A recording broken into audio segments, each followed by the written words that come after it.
dito dyan. Yan. Dito dyan, sa blanket. Go, dyan Tumayo ka. ka, tumayo ka. Yan. Dyan ka, Daniel. Huwag ganyan. Ito, gayanin mo ako. Paano ba? Saan yung Banatin mo. May handle ka, Joshua. Wala akong handle.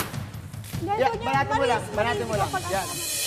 Huwebes ng umaga nang kinausap ni Kuya si Joshua tungkol sa kanilang cake task.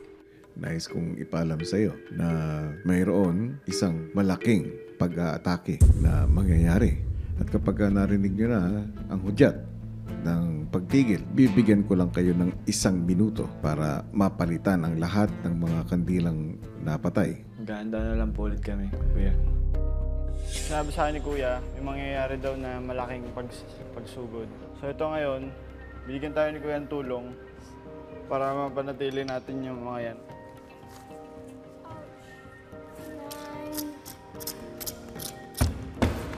2, 4, 6, 7, 8, 9, 10. Saktong 10 ah. Kinakabahan po ako, kuya, para sa mga kandila namin. Pero nakikita ko naman po sa aming apat na ginagawa po namin talaga lahat. Grabe, kinakabahan ako. Sunod na kinausap ni Kuya ang bodega housemates. Ngayon naman ay papasok kayo bilang isang grupo. Yay! Ang gagawin ninyo, housemates, ay susubukin ninyong patayin ang mga sindi ng kandila sa pamamagitan ng water balloons.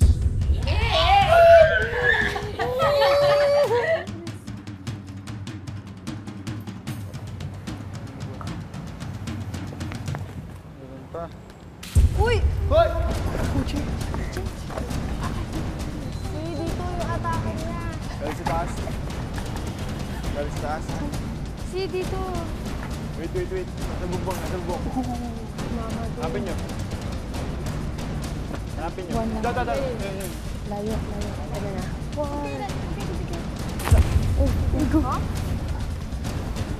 Ang dami yan.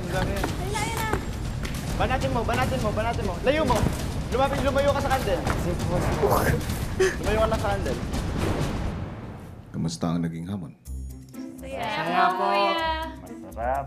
Let's fight! Oh, Daniel, tama. Lapel ko, God. Oh, God. Go. Banatin mo, Fif. Banatin mo. Dalawa, dito Ito. dyan. Yan. Dito dyan, sa blanket. Go, dyan ka. Tumayo ka. Yan. Dyan ka, Daniel. Huwag ganyan. Ito, gayanin mo ako. Paano ba? Saan yung Banatin mo. May handle ka, Joshua. Wala akong handle. Yan, banatin mo lang. Yan. Si Joshua po, sobrang talino si Joshua. Siguro siya yung ginawa ng diskarte para sa kanila. What you gonna do? Serious po sila sa task na yun. Parang sumisigaw na sila para ma-motivate po yung buong team na kailangan gawin yung task na to po. Sobrang taas lang kasi lahat palobo. Tama. Uy, pabounce niya, It's hitting please. the, Wala manggagaling dyan sa baba.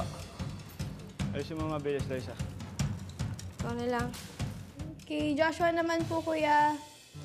Si Joshua, akala ko puro joke. Nakita ko po yung seryoso niya, nakakapikon.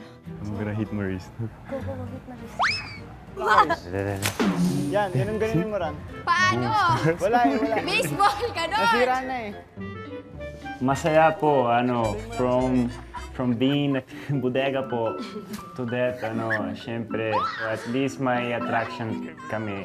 At yun, the same time, kawawa sila, pero nag-enjoy sila din po, tumawa sila. So, tumawa kami, tumawa sila. Sobrang wala ito. Uy! Taas. Stretch. Dito, wag ka lumapit sa kandila. Taas. Baseball. Uy, throwback. Maurice, on you. Sa akin, nagulat po kasi may mga naisip akong mga diskarte, may naisip akong mga bagay na hindi naman ako sanay na ginagawa yon. Gulat po ako sa sarili ko po, kuya. Ang 1 minuto ninyo ay nagsisimula na ngayon. Palit, bro. Baon nyo, sisindihan ko. Baon nyo lahat. Sindihan namin ni Fif. Fif, taga-sindi tayo. Hawak agad, Fif, ha? Hawak agad yung green pagkasindi lahat. Housemates, nagtatapos na ngayon ang inyong special task. Kung ano man ang resulta, malalaman ninyo sa takdang panahon. Basta yung best natin ginawa natin. tayo mawalan ng pag-asa. Matapos ang hamon, kinausap ni Kuya ang mga natitirang housemates. Hindi biro ang hinarap ninyong hamon. Isa itong hamon na alam kong sumubok sa inyong lakas, katatagan at determinasyon. Sinubok nito ang inyong pisikal, mental at emosyonal na disposisyon. Ituring ninyo ang inyong mga sarili na maswerte dahil sa inyong murang edad, maaga ninyong nasukat ang inyong kakayahan, ang inyong halaga bilang bahagi ng isang grupo, pero higit sa lahat, ang inyong halaga bilang individual.